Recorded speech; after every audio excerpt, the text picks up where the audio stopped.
parenting is creating an environment where our kids can thrive. Welcome to the Connect Method Parenting Podcast, where correction is out, connection is in, and your kids want to listen to you. I'm Andy Martineau, creator of Connect Method Parenting, here to help you stay calm, confident, and connected no matter what. Yo, everybody, we're back. So fun that you're here on a Tuesday with me. We normally don't talk on Tuesdays, but this week I'm talking to you Monday, Tuesday, Wednesday, and Thursday. I'm replaying a live workshop I did that I gave back to back. So I decided to replay it the same way I gave it, back to back to back. So yesterday, we talked about the first vital decision that you need to make if you want to transition from a corrective to connective parenting framework. And today we're diving into the second vital decision. If you missed yesterday's episode, go back, listen to that first because they build on each other. And don't forget, every day I'm going to give you an action step, something to do. Make sure you do it because that's how we move from knowing better to doing better. All right, let's dive in. Hey, everybody. Welcome to day 2 of the Connect Method Parenting Workshop. And we're talking about the 3 vital decisions. That's what we introduced yesterday. And I'm so excited to have you all here today with me. I am just really curious for those of you who were able to come live or watch the recording yesterday.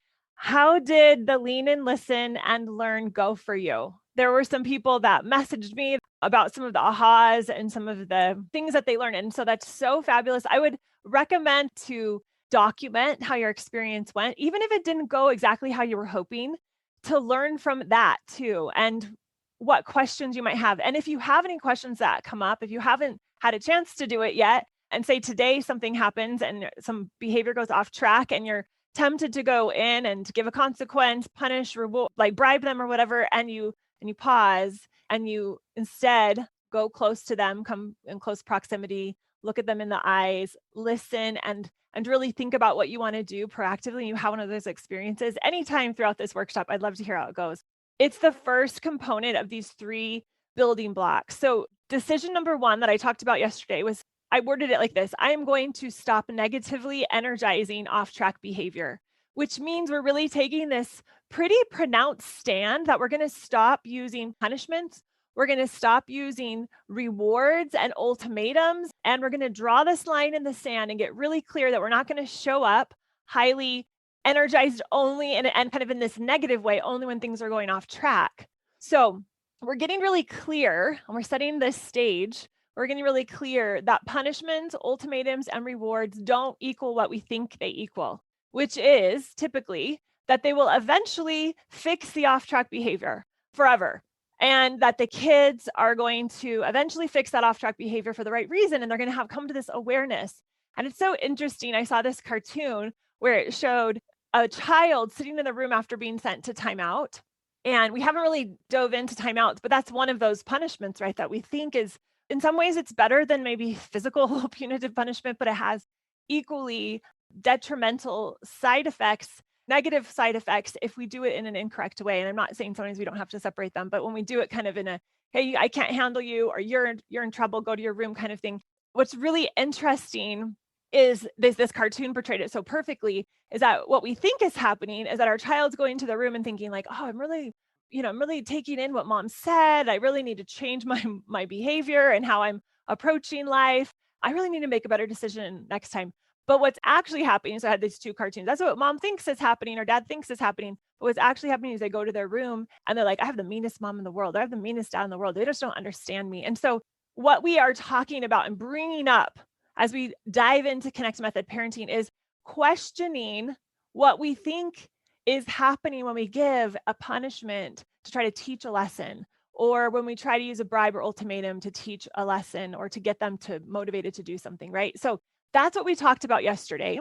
And I wanted to just bring it up again because it's really mind-bending for our brains to start to question that, because it's just been an unquestioned thing.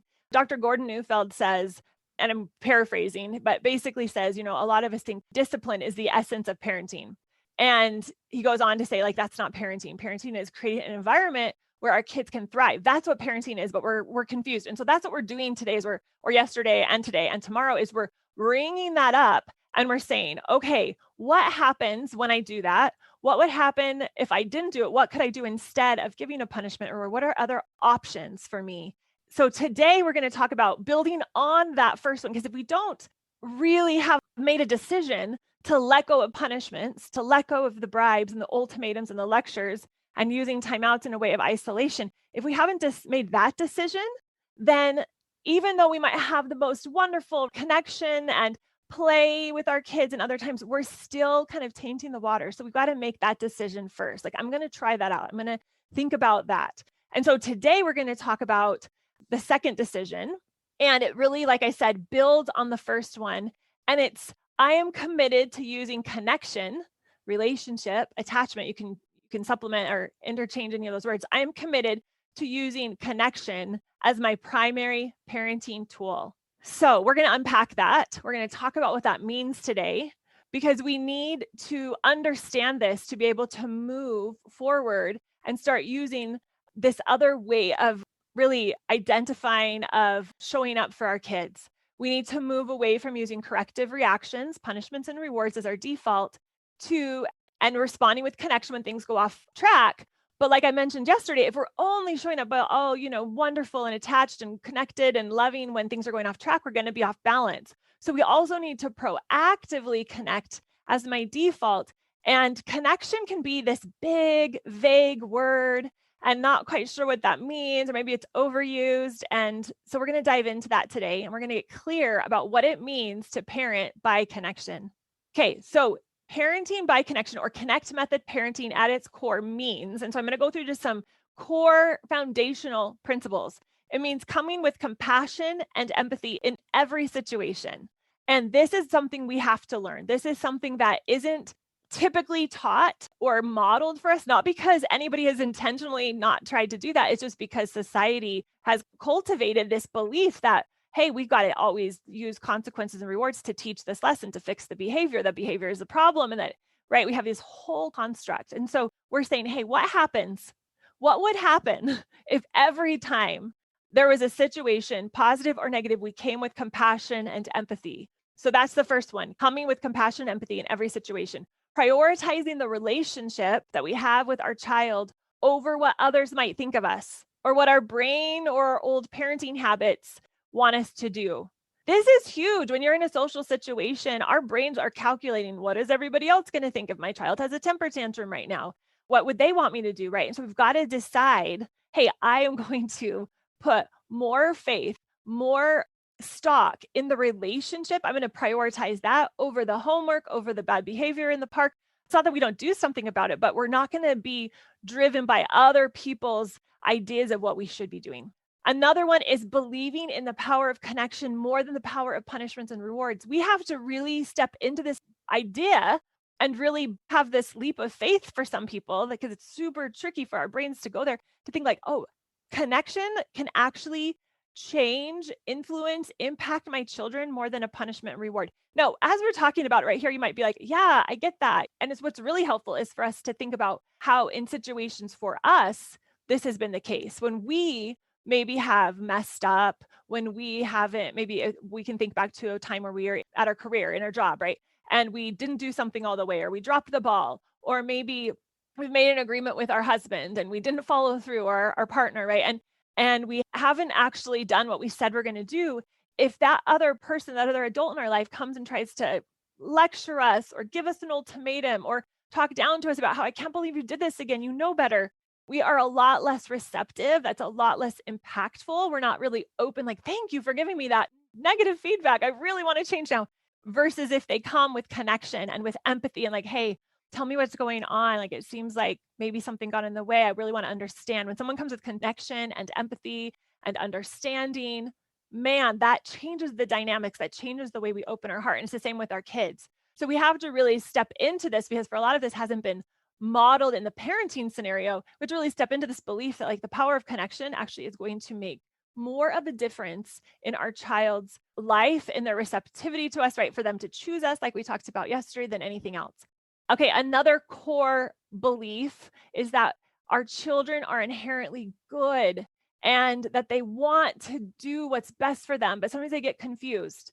and that they're more than their outward behavior. The outward behavior isn't an indicator of them being difficult or them being mean or rude or whatever. It's just the outward behavior is information about something going on inside of them. But ultimately, believe in the inherent goodness of our children. This is huge. And sometimes we get really confused about, like, oh, there's really that child really, and we fill in the blank right with this description of them. So we drop that. We're like, I believe in their goodness. I believe they want what's best for them. They're just confused right now. Another core principle that I want to bring up is that we understand that our number one need is like as a human is a strong relationship with people who care about us. This is huge. We don't always talk about that. I mean, we know that we want to be connected to people. We talk about how as humans we are tribal or, relational. We want to be with other people, but to really understand that what our child, like when they come, and they're little, they intuitively know I need to connect with somebody who can take care of me. I need a strong adult who gets me, who believes in me.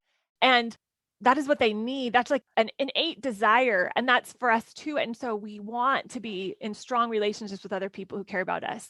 And our children want that with us. And when we can provide that for them, it just settles down our nervous system. They're not going to be feeling anxious. They're going to be able to rest. Okay, another principle is showing up as a compassionate and firm leader for our kids to follow and trust in. I'm going to unpack this a couple of times throughout the 3 days because it's so new for so many of us to think that we can actually marry those two together. I can be compassionate and I can be firm. I can be a connective parent. I can use connection and be compassionate, right? And also set a very firm limit. And our brain's like, no, you're either authoritative or you're passive. We kind of go to extremes. So we're going to say, no, not at all. We can do both. And it's possible. And we're going to start making that happen in our home, like seeing that it's possible and being an example of that. So another principle is energetically being present equally when the kids are having great behavior and off-track behavior. Get it? Like equally we're being present, we're putting down the phone, energetically coming with good energy of belief and love and compassion and empathy, not just showing up in a negatively energetically charged way when the kids are having off-track behavior, like typically we tend to do. And we're replacing correction as our default reaction and putting in connection and compassion. So we're doing all of these things, right, to make this happen. All right. And finally, before we move on, is believing that connection can do what correction never could. So I kind of already said that, but I want to just summarize it all up. It's like really believing that this is possible. This is something that we have to have in our back pocket. We have to have this as the core as we move forward. Otherwise, if we're skeptical and we're like, I don't think so, even if we can say, I'm open to believing that connection can do what correction never could. I'm open to believing that having a strong relationship is going to do more for my ability to parent my kids than coming up with the right consequence, right? And so, okay, let's dive into why these are so important.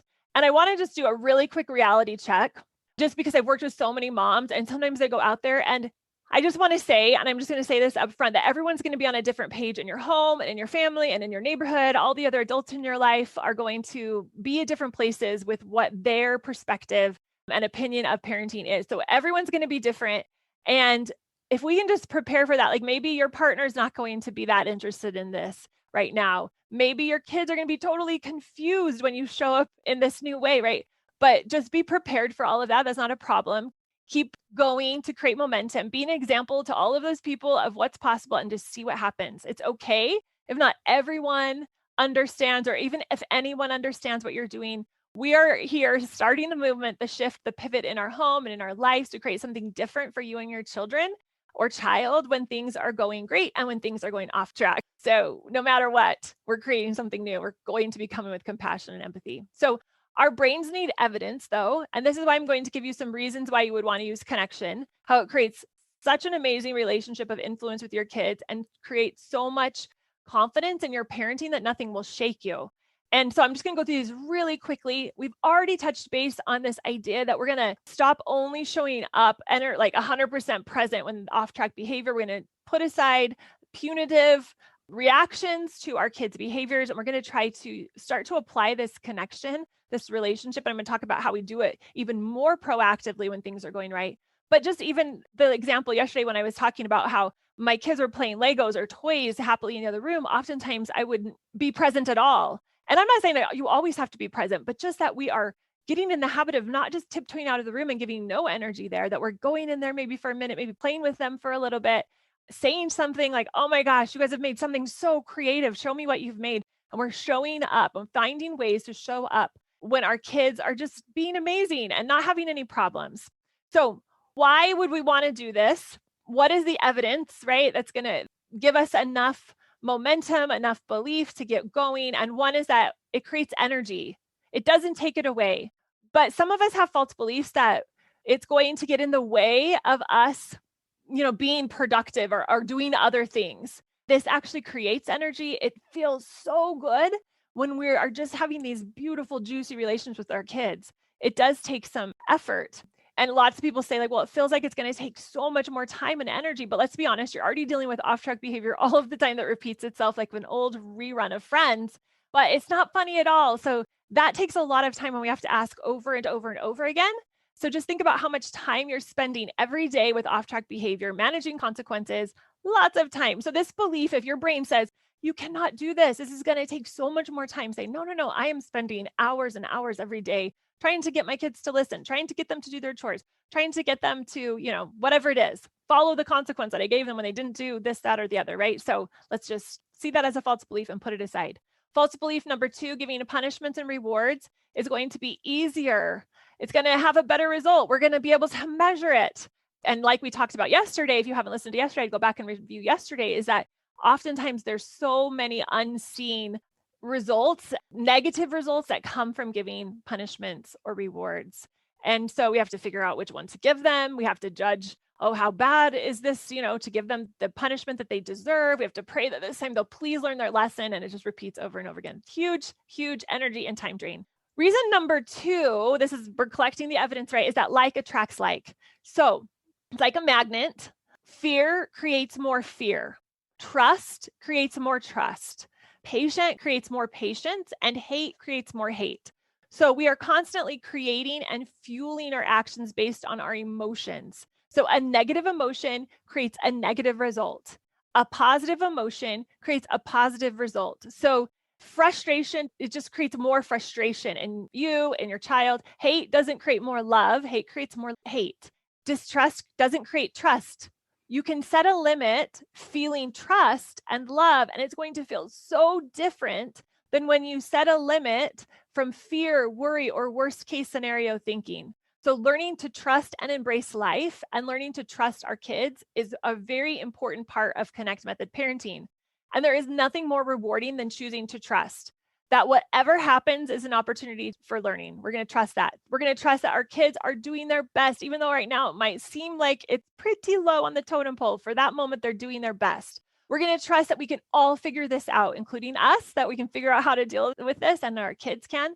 We're going to trust that we're the perfect parent for our kids and that we're capable and enough. And this is important so that when we do this, we're going to start creating more of that. And this creates momentum and allows our brains to see what's working versus filtering out things. So one example of this is what we're creating is based on what we're believing about things. Is I was having this really interesting conversation with my friend that lived in Washington State, and I born and raised in Arizona. And so we were talking about it, and she said, oh my gosh, it's raining. And I said, oh my, that's amazing. I love the rain. Tell me all about it. And I was so excited to hear about it. And she's like, oh, you're so excited about the rain. It's so weird. This means we're going to have 6 months. This is the beginning of our 6 months of rain.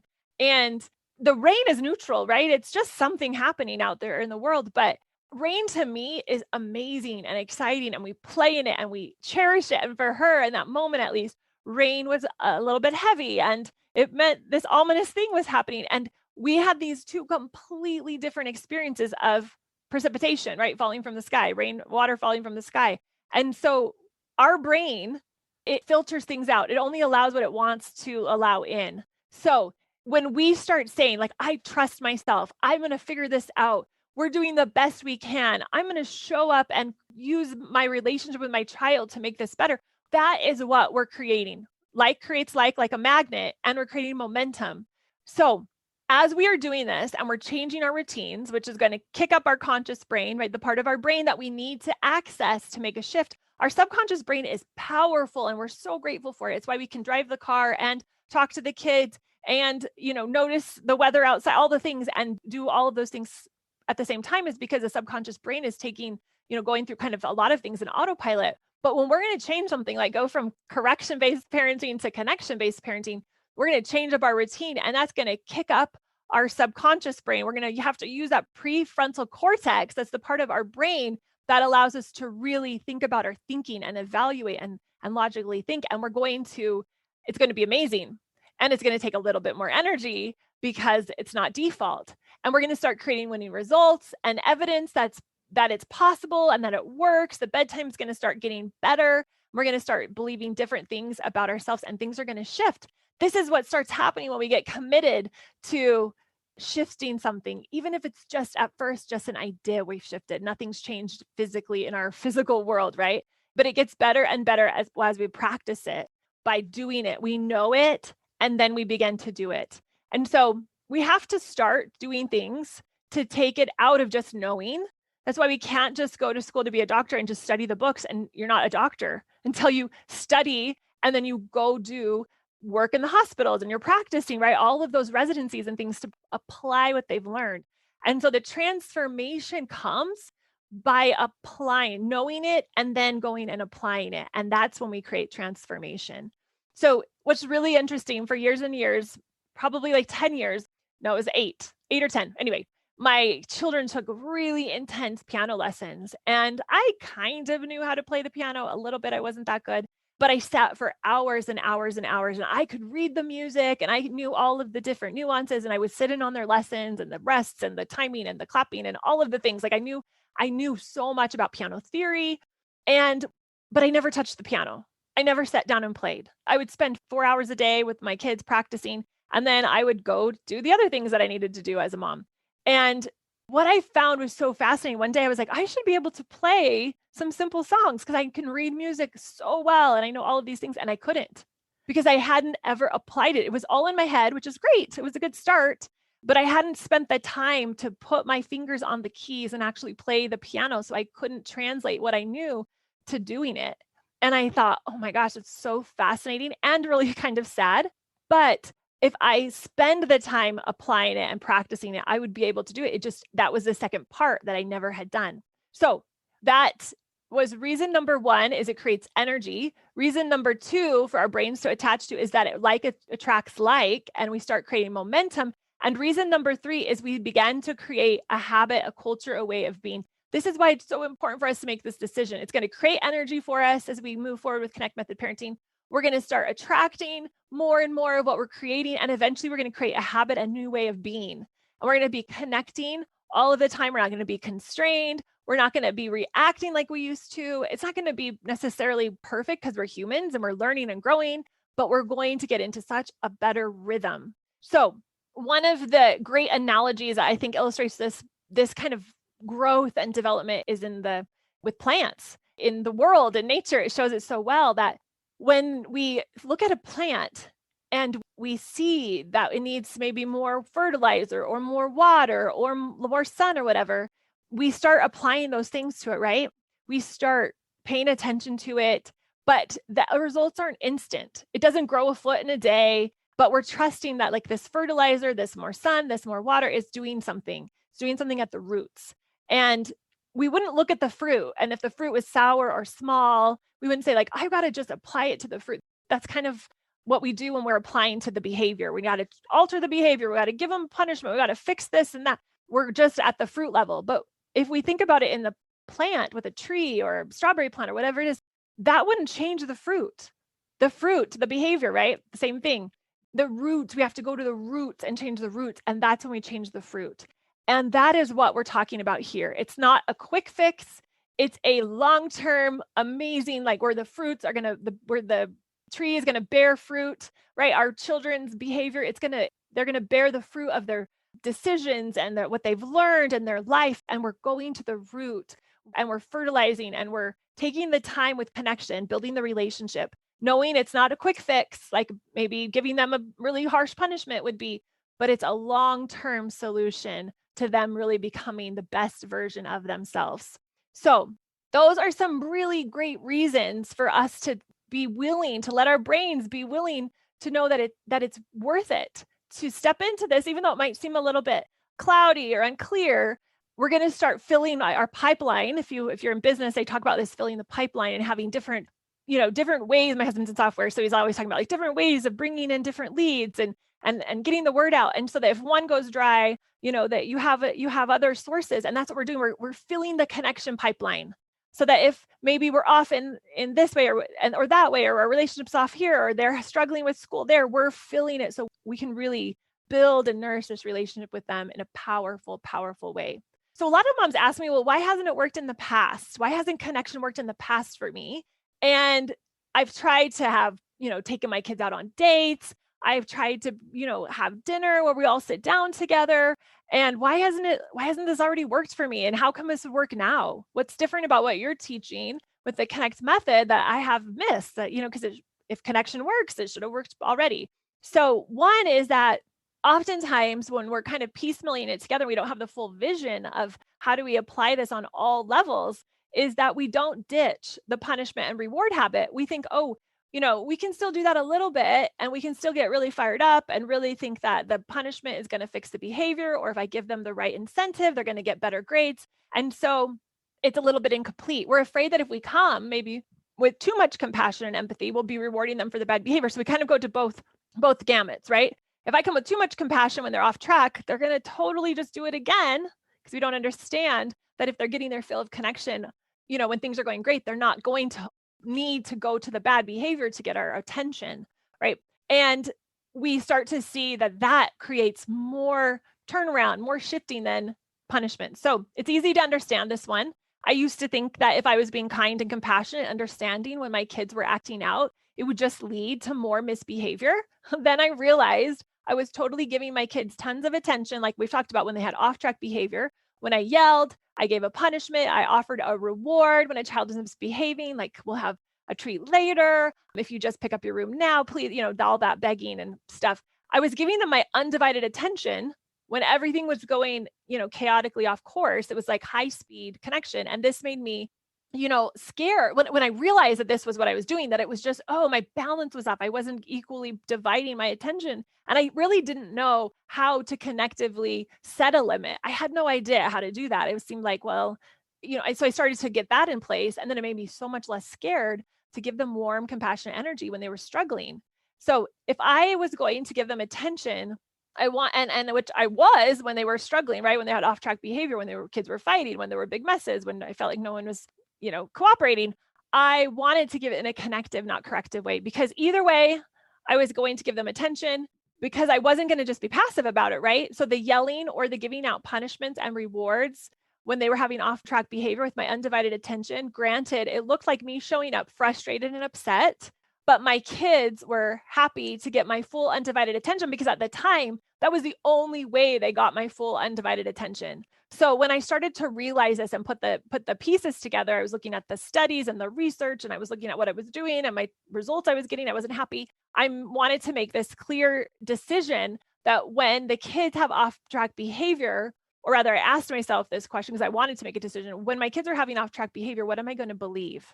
And here are the two choices I thought of. One, I could energize the belief that I have to can energize the belief that I have that my child is learning and growing, and this behavior is just information telling me what's going on inside of them. Maybe they're frustrated about something that happened at school. Maybe they didn't get enough sleep. Maybe they're hungry. Maybe their friend just told them they hated their guts, right? So when I thought, okay, I can either choose to believe this behavior is just information telling me something going on inside of them. When I thought about that, this led me to honoring what they were experiencing and understanding them more. Or option two, which is what I had done before, was I could believe that there was something wrong with my kiddo's behavior and that I needed to give them a punishment to fix it, which honestly led to more frustration, disconnection, because I was trying to fix and control my child. And none of us like to be fixed or controlled, especially those teenagers. They hate that. So I went with learning to do option one. And with a connective approach, like I've said, we're proactively connecting and responding when the behavior is off track.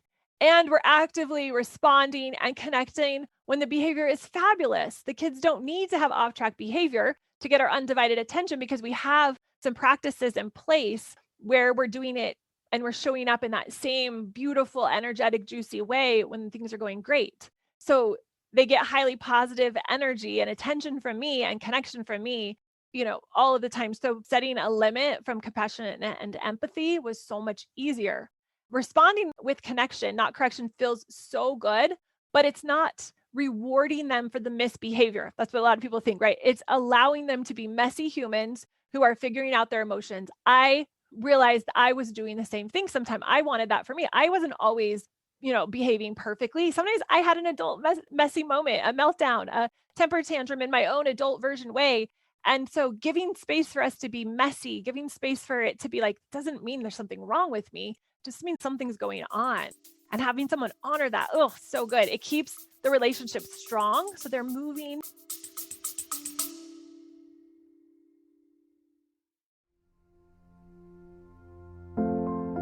If you're new to Connect Method Parenting, I have a great way for you to get started. I created a free course that covers some of the biggest challenges parents are facing and how Connect Method Parenting solves them. In an hour, we're going to talk about why parenting is so hard, how to get your kids to want to listen to you, how to stop yelling and losing your cool, and become that calm, confident, connected parent for good. It's the fastest way to get started using connection as your go-to tool for influencing and impacting your kids. Go to cmp.works/course to get instant access today.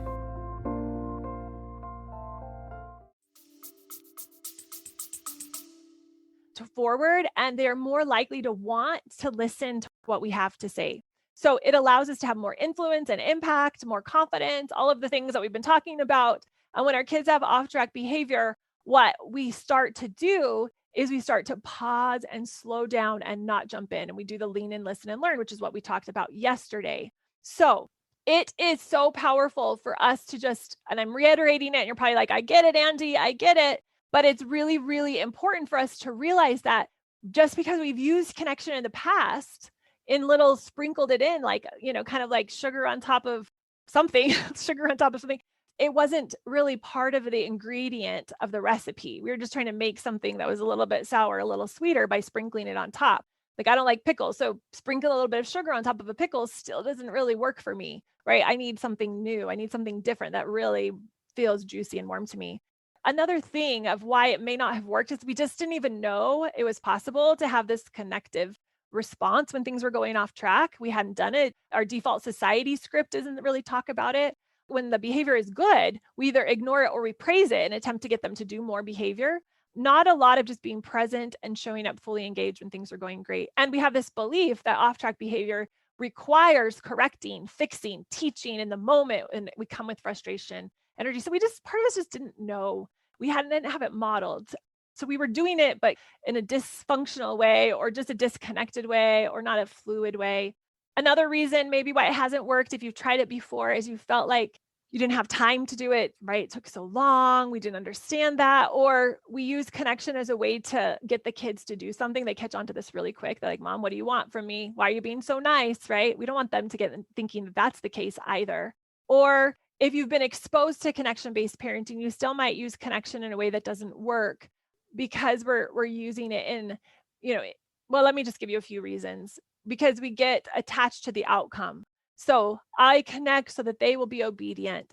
And yes, that is one of the fruits that often comes from connection-based parenting. But when we are attaching, okay, I'm going to play with them so that they do better here. And if they don't, that means, either something's wrong with me or we're using it to kind of manipulate and control still. We don't want to use connection to manipulate and control. We just want to genuinely show up for our kids, trust them, come with this new mindset. And so we use it as another tactic or tool. And we don't want to do that. We want to use it as a genuine belief. And those are probably the big things. I mean, a lot of us when we're coming and first transitioning, if you've tried this before, it feels like we're just so desperate because we're usually in so much pain. And we're feeling really hopeless and graspy because it's like, I've tried everything and nothing's working. And so there's this energy of like dropping into like, hey, nothing's gone wrong. We're all learning. We're all doing our best. This piece that we want to bring in to the experience as we're learning to transition from corrective to connective parenting from this different mindset. And so we want to do this in this really gentle way. And sometimes we forget that because we're just so like, I got to fix this. I got to fix this. I got to fix this. Okay. So when connection is conditional, we're focused on the behavior. The kids can feel the funky energy. trying to think if there's anything else I want to say. If anybody has any questions about this at all, if you've tried it or you've not tried it, please feel free to pop it in the Q&A. We work really hard at connecting, and connection becomes work, like something to check off a list. Have you done that? That's sometimes what gets in the way. I'm just bringing up some of the things that as I worked with moms, they've had these obstacles that they've had to overcome, right? So our expectations get really high. It's not exciting. It feels like drudgery. We're trying to convince the kids to play with us, or we're trying to convince ourselves to play with the kids. So we want to try to not rush things. We want the kids to want to connect with us. And when we don't trust that process and we think it needs to happen faster and we're not getting the results we need right away, it's like back to that gardener analogy. It's like us trying to get that plant to grow faster than it really can in a healthy way. And so we keep going to the root. What's behind the behavior? What's behind the frustration? How can I connect more, when things are great, when things aren't great? And we drop the agenda and we just drop into this reality and this belief that, the relationship is where I want to put my focus. That's where I'm going to get the biggest return on my investment. And that's really what we want as parents. Every mom or dad I've talked to, they're like, what I want is an amazing relationship with my child now and all the way through their adulthood, right? We don't want them to leave at 18 or 19 or 20, whenever they go out into the world, and to not call us or care about us. We've invested so much of our life and we love them so much. We want to have this relationship with them all the way through. So, okay, we can get amazing results when we have this clean connection. So let me explain and define what clean connection is. It's connection without an ulterior motive. It's connection where we're truly present and we see and hear them, and we want to see and hear them. When we're not married to a specific result happening, and it's not a transitional experience, like where I'm going to connect with you and then you need to do this with me. When we can drop all of those, when it's just like, hey, I want to connect and have a relationship with my child. I want to set limits in a way that's juicy and feels good, but not because I'm trying to, control or fix them, but because I want what serves them best and helps them grow the best. And so this is clean connection. And I want you to imagine creating this kind of clean connection with no agenda other than being present, not trying to make it into anything else, trusting the process. It's going to take time, like I said, to see the fruit begin to come. And so letting go of those short-term results or short, we want real fast returns on our investments, not making play work, focusing on the process, being really present, like learning. And this, for a lot of adults, we have forgotten how to play. We think it's something you do as a child when you don't have something better to do. So we want to really go back into this play mode, and learn it again. And how do I play ball with my child so that in a way that like I want to be there, and it takes practice. So that is something that we get to practice as we go on this journey of connect method parenting, and letting go of expectations that the kids have. We want this conditional, like, hey, I was really nice to you, so you should be really nice to me, and not say that. And if we can just drop that for the time being, just let that go and say, like, it doesn't matter what they do to me. I'm going to be kind to them. I'm going to set a limit from a place of love, and I'm going to relax and have fun. This is super powerful. And I want you to just imagine that those are the kinds of things, because they are, and believe that those are kinds of things you can create. So it creates energy for you and your kids when we have this clean connection, whether things are off track or on track with their behavior. It feels peaceful. You feel calm. You can feel connected to them. You feel so confident. You're more present. Your kids feel seen and heard, which gets more and more important the older they get. And the less stories we have about our kids' behavior, we're not jumping to these conclusions and making these judgments. We're just there, and it's so powerful. And it builds confidence, like I said, in ourselves, but also in our kids. When they're not getting the message, you're too much, I can't handle you, you shouldn't be doing this. When they don't get those messages, they are filled with so much more confidence in themselves that they're not having to overcome. So we build confidence and puts kids on the path to maximize their potential. And it also honors our children's choice, their agency that they have. All of us humans, we make choices and we have freedom. And so even though when they're young, we need to make a lot of those choices for them, they still are going to let us know, like, hey, mom, I don't like peas, by spitting it out. That's what my kids did. None of them liked peas. They would just spit them out as babies. And so we're learning how to do that dance of honoring their choices, their freedom, and their agency as they get older and older. It also creates this strong relationship, this trust, and really builds our personal influence. So it just is so fabulous. Okay, so I want to take you on just a little visualization because I really believe that when we can start to see our future, what we can create for ourselves, it will change everything for us now. So I want you to, if you're in a place and not driving your car, if you're driving your car, please don't do this. But I want you to close your eyes and I want you to visualize yourself showing up in this connected, calm way. And even though you might not have the specifics dialed in yet, we're painting this big picture. Let's just your child, think of the thing that they're doing right now that really irks you, that really causes that frustration to come up inside of you. So I want you to pick that time. It might be tricky right now. Maybe it's bedtime, maybe it's summertime, but maybe it was when you were leaving for school, or maybe it's when you're trying to pick up the house before you eat dinner, or maybe it's dinner time or morning. Some of my kids have morning time as their struggle. And that's when lots of emotions come out. So I want you to drop into that. Just pick one of those things, drop into that. And I want you to think about what emotion you're feeling as your default. And when that happens, what's is it frustration typically? Is it anger? Is it annoyance? Is it just hopelessness? Like, what is it right now? And then I want you to think about that same situation. Nothing's changed with your child, but you have changed in the way you're thinking about it. And you're embracing this connect method parenting and you're going on this journey and you're really re-identifying, recreating, redefining how you believe their behavior should be, how you believe change can happen, and how you're going to get where you want to go. And I want you to think about this meltdown or this scenario at bedtime when things are going, a little bit crazy. And I want you to think about what you want to be feeling, what emotion you wish you could feel in that moment. And I want you to think about what that would do if you were consistently showing up in that way, having that emotion in that way when that was happening, let's say for a few weeks. And I want you to just go into your beautiful, amazing, like highest level of thinking, the highest version of yourself that's so glorious and beautiful and loving. And I want you to think about when you show up with that emotion, maybe it's of compassion, maybe it's curiosity. I love curiosity. It's one of my favorite go-to emotions.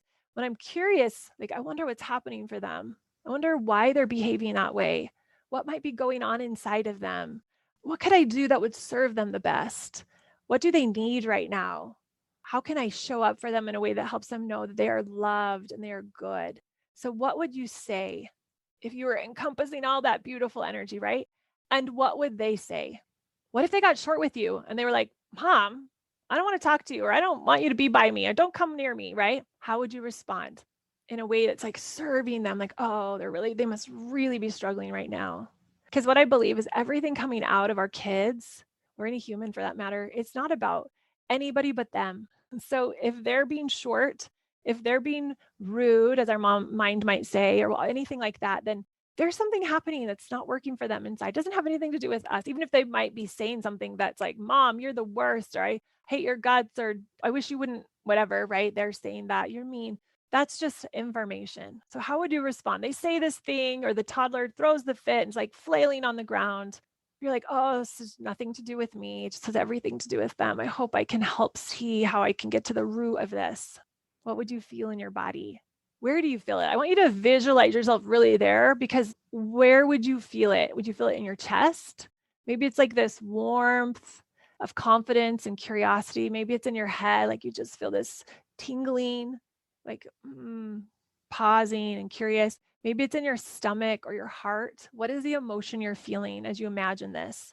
Now you can probably feel the difference. Are you relaxed or tense? And if you're tense, just drop your chin a little bit right now as we're even talking, and just let your teeth kind of not be touching, and like relax your body and take a deep breath from your belly, and see if you can just really visualize what this would feel like if you were creating this, right? This future version, this beautiful interaction that you have, that your child's having their same reaction, their same experience, but your experience of it is different. Now, as we're thinking about this, as we're talking about this, as we're visualizing this, what are the other things are bubbling up for you? What will it feel like to respond in this more connected way, in this more compassionate way, to let go of the anxiety or the worry or the fear that you have to fix it now? What happens? What happens when we do that? I'm going to talk about a few more things, but as we're moving forward, I want you to just try to keep this visualization that we've just had kind of in the back of your mind, really just like right here next to you. I like to think about it like I'm bringing it in, I'm holding on to it. I don't want to let go of it. And I want you to really realize that when we take the time to visualize the future, what it can be for us, and we bring it into the present, we're like, I'm learning how to do that. It's possible for me to do that. Other people do that. And we start to bridge from where we are now to where we want to be. That is the path. We apply all this connection and we think about the science part of it, all of the things, right? That's how we make the transition. That's how we make the transformation. So think about that. Hold on to that as we continue to just unpack this for a little bit more. We're just about done for today. My goals for you is that you have so much fun as you're doing it, that we all learn that as we are stepping in to Connect Method Parenting, as we're taking this journey and we're tossing aside our old habits of how we showed up when things were frustrated, or old beliefs of what it even meant when they did, that kind of behavior. And we're really re-identifying it, that we have fun as we navigate this, as we do this dance, and we realize we're all just humans having this experience, trying our best. And I hope that this will kind of take the pressure off. You won't be making everything mean so much, right? It's like, oh, because when we go to behavioral modification, kind of a feel that we have to fix it, it's like, if I don't take care of this right now, they're going to never learn this lesson. And when we go to the gardener analogy, when we realize that's what connective parenting is all about, that's what Connect Method Parenting is about, is really going to the root and working with how nature has made this process of human life to be, right? It takes time. And so it takes the pressure off. It's like, oh, if we miss that one, I've got, like I said, we filled all these different ways that we're connecting. It's okay. We cannot be perfect as parents.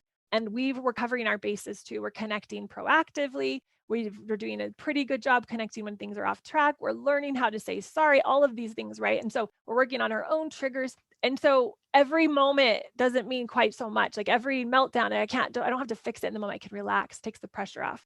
And you won't get stuck in your head so much, spinning and like worrying and beating yourself up or thinking something's terribly wrong with your kid.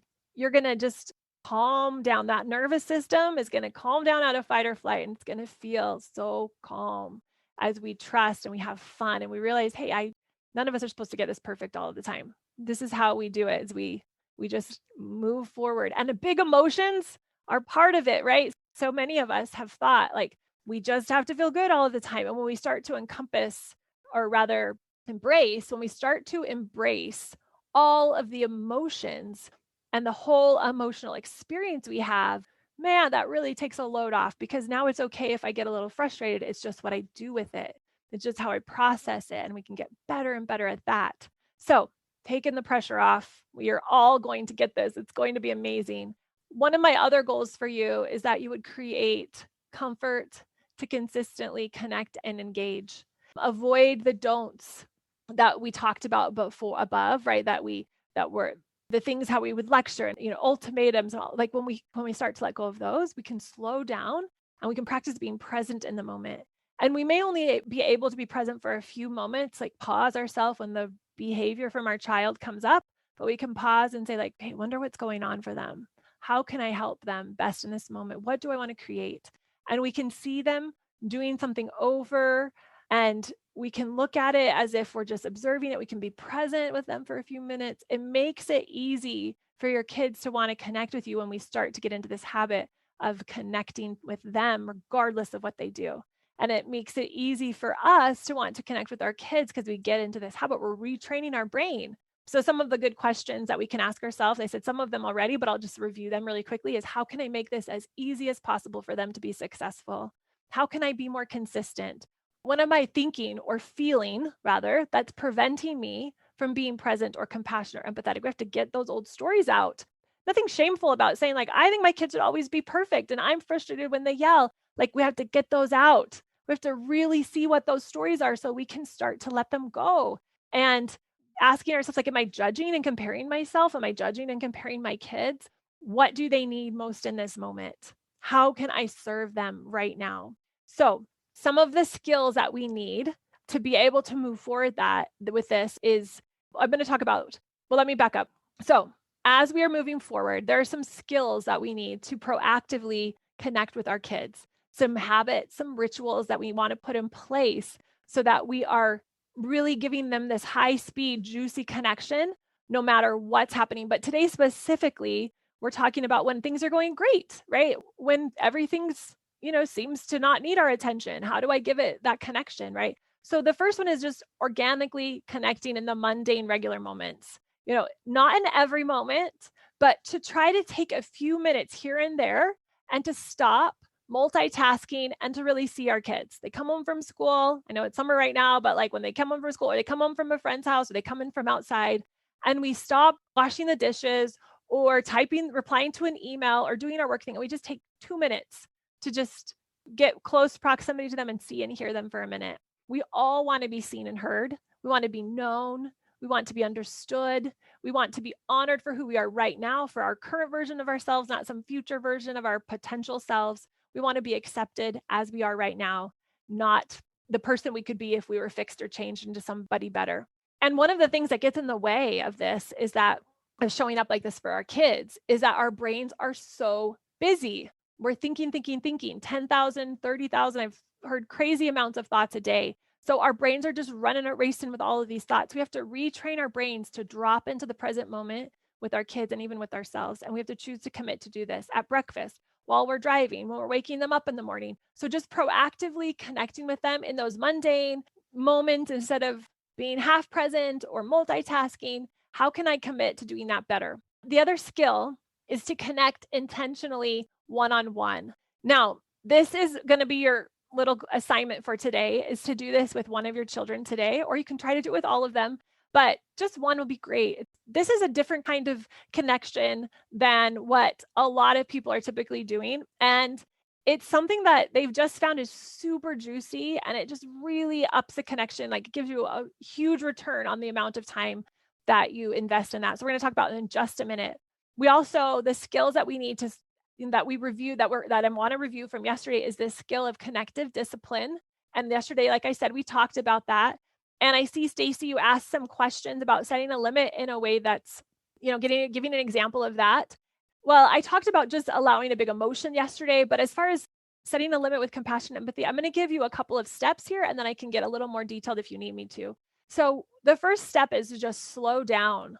We just rush into our default mode so quickly. So how do we slow down? We pause, we ask those questions like I just reviewed, like what do they need? What's really behind this behavior? What am I feeling right now? We're pausing, trying to get present instead of just let our subconscious brain just run wild and go into default. And we're breathing, maybe taking a couple of breaths, and we're just like trying to really appreciate the situation, understanding our own triggers when our kids start to misbehave.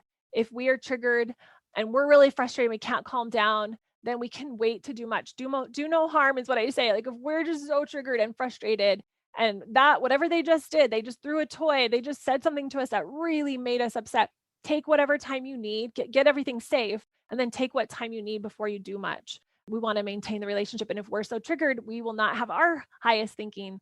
I always say when emotions are high, thinking is low. And so the first thing we want to do is slow down, assess where we are, and really assess what our brains are thinking about our child. And so the next step would be to see them first, to look at them in the eyes, to see if they're responding to us. Are they smiling? Are they nodding? Are they even acknowledging we're there? And if not, we stop right there. We don't go any further. Their brain is just, their emotions, I should say, maybe is a better way to say it, it's just firing away, and they're not going to be able to do much of anything. So like I said, keep things safe, take away the toys if you need to, set the limit, like I was talking about yesterday, by saying 5 or 7 words. We don't throw toys. I can't let you throw toys. I'm going to have to take that toy away, right? Like that kind of stuff. But we don't really want to go super far by setting the limit if we need to, but we're not going to do much. We're going to do as least as possible in that emotionally charged moment. Later, you could come back if you want to and say, hey, when we get frustrated, it's best to just put the toys down or come talk to mom. Like, we're trying to help them be successful, but not in the heat of the moment of the emotions charged. And like I said, setting the limit, 7 to 5 words, not emotionally, stay with them if you can. So an example of this would be if say the kids were jumping on the couch and that wasn't allowed, what we want to do is say something from the other room. Like, maybe we're in the kitchen and they're in the living room. We're like, guys, stop jumping on the couch. And what is the most recommended approach for setting a limit is to get into close proximity with them. First, we see them, we look at them in the eyes, and we see if they're connecting with us, like I said here. So I would look at the eyes. If they can't even look at me in the eyes, then I've got to just wait until that happens before I do anything else. Because emotionally, their emotions are driving the train. There's not a lot of higher thinking. Their thinking's really low. So that would be step one. You don't go to step two till they look at you in the eye. Step two would be to set the limit, right? If once we've like got a working relationship, to set the limit, 5 to 7 words, like I can't let you jump on the couch. We don't jump on the couch. And maybe even moving them away from, the area of the couch. Like, we're going to go sit over here. I need you, come with me in the kitchen. But our energy isn't like, oh, you guys are so disrespectful to the couch. You got to come in the kitchen with me. It's like, oh, they just aren't able to set the limits for themselves. And so I'm going to have you come into the kitchen with me, right? And then we can stay with them. Sometimes if you have little kids, play, like, just that when they're emotionally that charged, is like getting their emotions to go in a different direction. Like, hey, let's, you set the limit, and then we're like, hey, let's go jump on the tramp. Let's go, like, just get them into some other mode for a little bit. That's a really great way to deal with really off track behavior for little kids. So yes, and then connect. Let's say you do have to say you're taking care of dinner in the other room and they're jumping on the couch. And so you go in there and you look at them and you set the limit and you're like, hey, I need you to come into the kitchen with me. And then maybe you have them sit on a chair and then you have to go attend to dinner. You might say something like, hey, I'm going to go take care of dinner, but I'll be right back in 5 minutes. And I can't wait to play with you later tonight. We're going to go on that walk. You could just make something up, or if you have something already planned, like emphasize something that you're going to do with them later. It could be hours later that they can realize, oh, nothing's wrong with us. Like, our connection's really good. Mom really still wants to be with me, right? So those are kind of the basic steps. All right, Mary says, when they won't look at you in the eye, what do you recommend? If they're just darting their eyes around, like, I would just try to, you can sometimes, you still need to set the limit, but realize it's an assessment when they won't look at you in the eyes. It's an assessment of like their brain is all over the place. So it's just good to realize it's really just an indicator that where they are. And so I would do what you need to do in the moment to make everybody safe, and set the limit if you need to by keeping yourself calm. What I would recommend typically, if not in that moment, but just to think for the future, is if they've already gotten that escalated, maybe we can like identify things that led to them getting that frustrated or that upset or that, emotionally wild or whatever it was. And we can intervene sooner. That's what I would say, is sooner. But in the moment, just take it in and just try to learn as much as you can. Honora, I hope I said your name right. Yeah, you can totally ask them to look at you, but don't be upset if they can't. I just love, but we can totally make the request. Like, can you look at me in the eyes? Sometimes too, you can play little games with them. Like, oh my gosh, I see a freckle on your face. Do you see a freckle on my face? Right. And we just try to get them, especially if they're little. I don't know the age of your kids, but if they're little, it's not we're quite as much of the teenager, right? But when they're 10 or younger, you can kind of play some games with them to try to get them to kind of snap out of where they are emotionally. So freckles on the face, or, oh my gosh, I see your beautiful eyes. What color is our mom's eyes, or something like that would be fun. Okay, let's see where I am. Thanks for those good questions.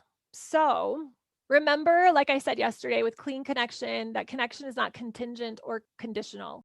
So that rock star analogy of like the teenager loving the singer and knowing everything about their life, but that singer knowing nothing about them, but they still feel so connected. They feel like they have almost a relationship with them. They definitely have feelings towards them.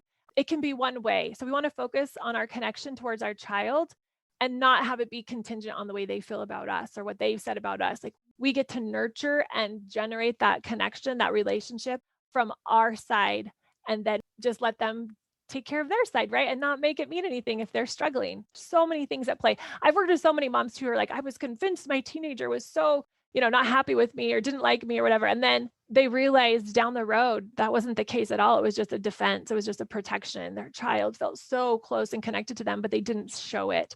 So don't be fooled, right? Okay, I'm going to wrap this up. So here's your assignment today. I want you to do one-on-one connection time with one, and this is with one child at a time. So you can either just do it with one child, or if you have 3 kids, you can do it with each child separately. So here's how it works. There's so much more I could say about this. So this is the brief condensed version to get you started. Is you're going to let them pick the activity. Your child, depending on how you've interacted with them, they might have a really hard time picking the activity, because maybe we always pick the activity, but really set them up and say, I want to do anything you want to do today, or maybe you do it tomorrow, but we're doing it today. So do it today. And I want to do it for, and we set a limit on the time. 5 minutes to 15 minutes is what I would recommend. put your phone away, be genuinely excited, schedule it ahead of time, and prepare yourself for them to either not want it to end because they just love how it feels to have you all to themselves, or if it's a teenager, to not want it to begin, but do it anyway. So here's what you're going to do. You're going to go to your child and you're going to say, hey, I want you to pick something for us to do for 5 or 10 minutes, 15 minutes. You decide to be clear on that. Schedule it ahead of time. We're going to do it at 1 o'clock. We're going to do it at 5 tonight, whatever you pick. And then once it begins, your phone is away. You're genuinely excited. So like, let's say they decide to want to play ball with you. They want to throw the baseball back and forth. You're not throwing the baseball. And if you miss it, you're slowly walking to get the ball. And then you kind of leisurely, toss it back. You are like in the game and you're down, hustling. And if you miss the ball, you're running to it and you're just like hooping and hollering, right? You're present, 100% energetically there, high speed connection, right? Schedule it ahead of time, like I said. And what I want to just give you a little disclaimer, if you've never done something like this before, there is a chance that at the end, like I said, your child's not going to want it to end, especially if they're little, they love it. But also they might have a little bit of a meltdown at the end. They might feel so safe in the relationship with you that some of those big emotions come out. They feel safe to say or do or cry. And so I would schedule in your mind, just prepare for 5 or 10 minutes afterwards for them to either be whining about it ending or for them to have a big emotional reaction. That's totally normal just because you've created such a safe time for them. Okay. That is your big thing. Obviously, keep reviewing what we talked about yesterday or keep trying to implement that, setting a limit with connection by using the lean in, listen, and learn. And yeah, let me see if there's any more. Okay. My son has his father's anger issue. My husband is trying to change, but my son can't because he's young. What do I say or how do I react when he yells at me over and over again? I don't know if you've watched yet or listened to yesterday's workshop. I do talk about this. I don't go into as much detail because I'm trying to cover so many things in this 3-day workshop, but the emotions that are coming out of our children, if we can really hold the space for them is what I call, let them be, like I said, not making it mean anything about us. Even if he's saying something to us, like you're so mean, or I can't, I don't like you. Like we can just realize, oh, that just means he's so frustrated about something. Things aren't working for him. He's just got into the habit of this. And from our mindset point of view, we're like, okay, he's doing the best he can. We can still set the limit. Like, I can't let you yell like that at me if they're older, right? I can't, I love you. I'm not mad. It's just, I'm not going to but we don't take it personally. And we try to hold space for at least mentally, like he's doing his best and just keep practicing. Like there's a lot of that. But typically when the frustration gets to the point where they're yelling or screaming or attacking, it really fundamentally, like at the core, is evidence of just something really not working for them. And if we can just remind them, like, we love you, I love you, our relationship's good, I can't let you do that here, but I love you, and focus on the point of next connection, that's going to be so powerful for him to start to feel that like you're there for him. So giving him space for it is really all we can do, because right now there's a lot of emotions and we want those emotions to get out. Emotions are like electricity, they're energy, they've got to move. And so obviously you want to help him learn skills to process his emotions and feel his emotions all the way through that are more productive than yelling at you. But right now that's where he's at. So we're going to meet him where he's at, have his nervous system calm down by us really offering clean compassion and clean connection. And then as he begins to be open to it, and as we get better at not getting so triggered, we can start to help him learn new ways of processing those emotions that are more productive, because we all have those big emotions. Good question. Okay, I will see you guys tomorrow. We're going to be talking about a lot of things tomorrow, specifically about what's going on inside of us and how we create a massive change inside of us. And when we do that, how it becomes a massive change for everything in our life, how we become this calm, connected parent that we want to be as fast as humanly possible. So I'm going to give you space to let you have this all sink in, schedule your one-on-one time with your kiddo, practice setting a connective limit, and then let us know how it goes. We'll see you tomorrow. Have a wonderful rest of your day. Bye. If you enjoyed listening to this podcast, come check out League, my Connect Method parenting coaching program, where we take this material and we apply it using my proven formula. Head over to cmp.works/join.